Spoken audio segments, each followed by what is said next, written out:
cost of gas, it increases the cost of everything for Canadian families. Many Canadians pay more in carbon taxes than they get in tax rebates. And worse, they miss their targets, and by a lot. Inflation is out of control, and Canadians are struggling, and their plan is to triple the carbon tax. So, Mr. Speaker, will the government cancel its planned tax hikes? Yes or no? The Honourable Parliamentary Secretary.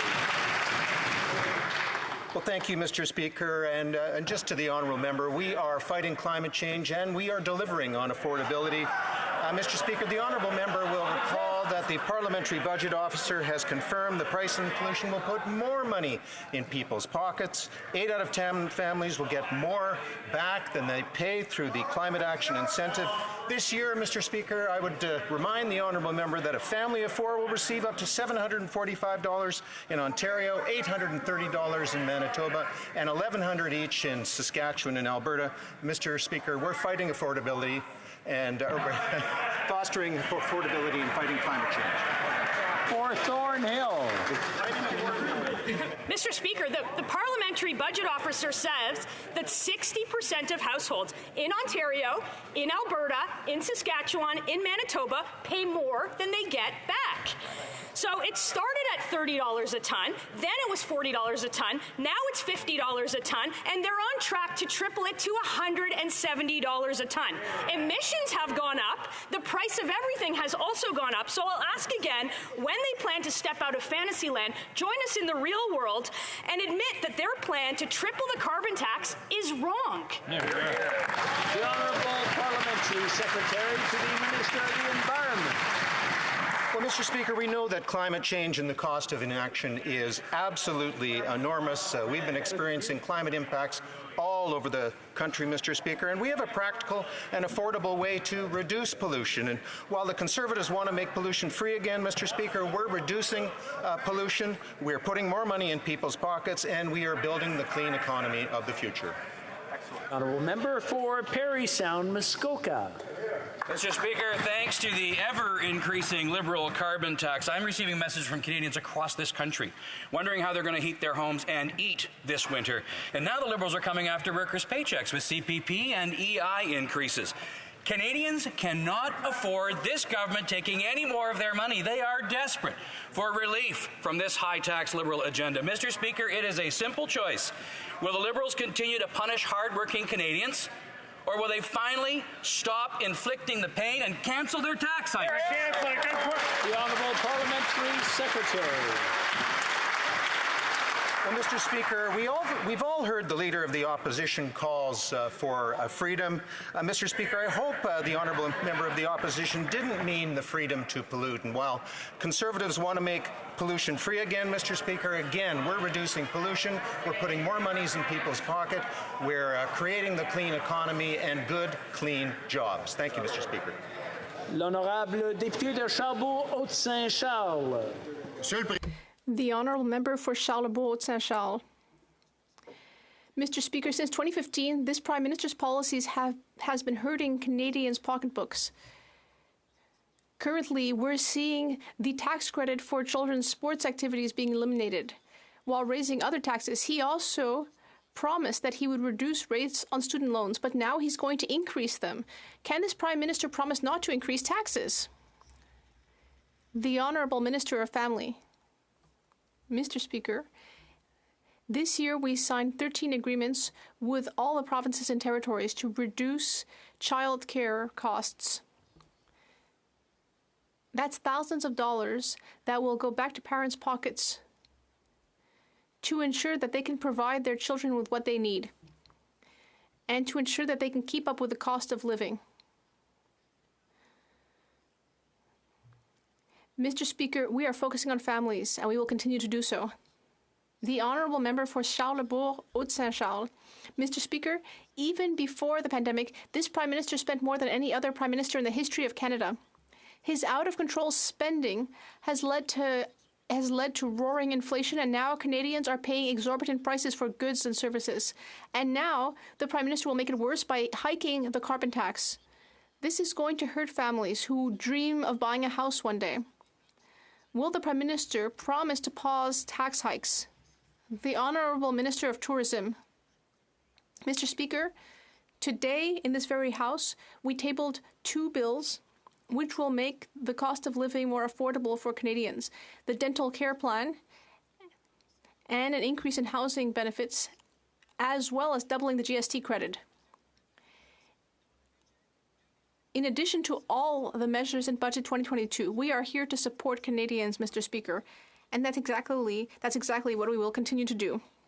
Mr. Speaker, Canadians are already struggling to keep up with record-high cost of living expenses caused by this government's out-of-control spending, high-risk economic policies, and painful interest rate hikes. Many are forced to use credit cards and take out loans just to pay their bills and feed their families. In fact, new CPI data shows that grocery prices have risen by over 10%. That's a 40-year high. Canadians can't afford these Liberals' risky economic policies.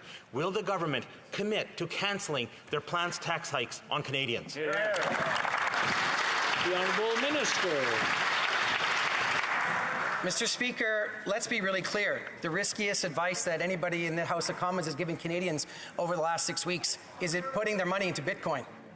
Had Canadians done that, they would have lost their shirts. They would have destroyed their own personal finances.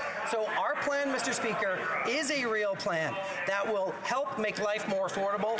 $1,160 for single mothers, $700 for single seniors, $1,401 for couples with 2 children, and that's just the GST tax increase we're talking about, the credit for Canadians.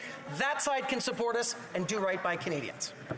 L'honorable député de... The Honourable Member for Thérèse de Blainville. Mr. Speaker, the day we've been dreading for months is coming up. On September 25th, the temporary EI measures will end. And yet, the Minister has not yet presented her overall reform of the program. We're back to the black hole. We're back to the program that lets 6 out of 10 workers fall through the cracks. We're back to the status quo. That's unacceptable.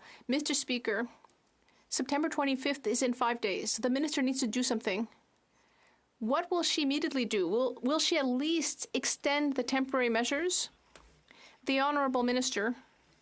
Pandemic, we put in place temporary EI measures to help address the extraordinary economic circumstances at the time, shutdowns, lockdown, job losses. We continue to move forward with our economic policies that's focusing on addressing labor shortages, that's focusing on making sure Canadians have money in their pockets, such as the increase of GST, the one-time GST credit, and the dental care program. Mr. Speaker, workers continue to have access to EI. Workers who are currently on EI are not impacted by anything moving forward. We are winding down COVID measures, but I can assure every worker in Canada that they still have access to EI. The Honourable Member for Thérèse de Blainville. Mr. Speaker, that is not true. And it's embarrassing that we are forced to ask the Minister to extend the temporary measures because she has not done her work. She needs to do an in-depth reform of EI. In fact, the Prime Minister himself told her so. It's clearly stated in her mandate letter. Not only was she supposed to create a plan, but she was supposed to have implemented it by summer 2022. But summer 2022 is already over. And the Minister has once again come up empty. When will she finally introduce an in-depth reform of EI? That seasonal workers are still struggling. We are extending the seasonal worker pilot to make sure that we address the trou noir. Mr. Speaker, we are committed to modernizing the EI system. We are working very hard through the consultations to make sure stakeholders have a say, workers and union and businesses, everybody is at the table. I have committed to putting forth this vision by the end of this year, and we will do just that. The Honourable Member for Thérèse de Blainville.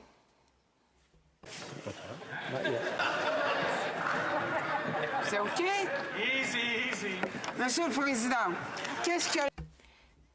Mr. Speaker, what is the Minister waiting for before reforming EI? Seriously. We keep meeting workers' groups, and we've had so many consultations. We know what the problems are, and we know what the solutions are. The Minister was told to do this in her mandate letter. What is she waiting for? Why is she abandoning workers? The Honourable Minister. I'd like to take this opportunity week to remind everybody in this House of our commitment to extend EI sickness benefits from 15 to 26 weeks. That will be in place by the end of the year. By the end of this year, workers will have access to 26 weeks of EI sickness benefits. The honourable member for Coast of Bays Central, Notre Dame.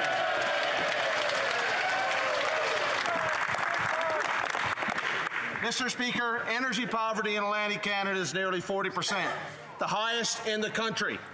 Newfoundland and Labrador's Liberal Premier is begging the Prime Minister not to put carbon tax on home heating fuel. It will drive up heating costs by 20%. Winter is coming. Seniors will need to choose between food on the table or a warm home.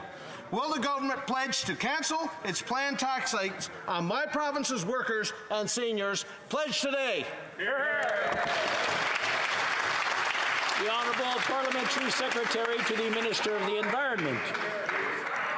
Mr. Speaker, our government understands the affordability concerns faced by Atlantic Canadians, which is why the federal system is designed to put money back in the pockets of families. If the federal system is applied in the province of Newfoundland, of Nova Scotia, we will ensure that they receive the climate action incentive payments via quarterly checks, which, Mr. Speaker, will be in the mail in October. We remain committed to working in a collaborative, productive way with provincial counterparts to fight climate change while making life more affordable for Canadian families. Thank you, Mr. Speaker. Member for Coast of Bays Central, Notre Dame. Mr. Speaker, Corey from Gander and many more like him aren't too impressed with that answer. Does this minister get it? Last year, Corey spent $4,000 on oil to heat his home. The Liberal carbon tax will add $700 to his annual heating bill. Corey considers himself middle class.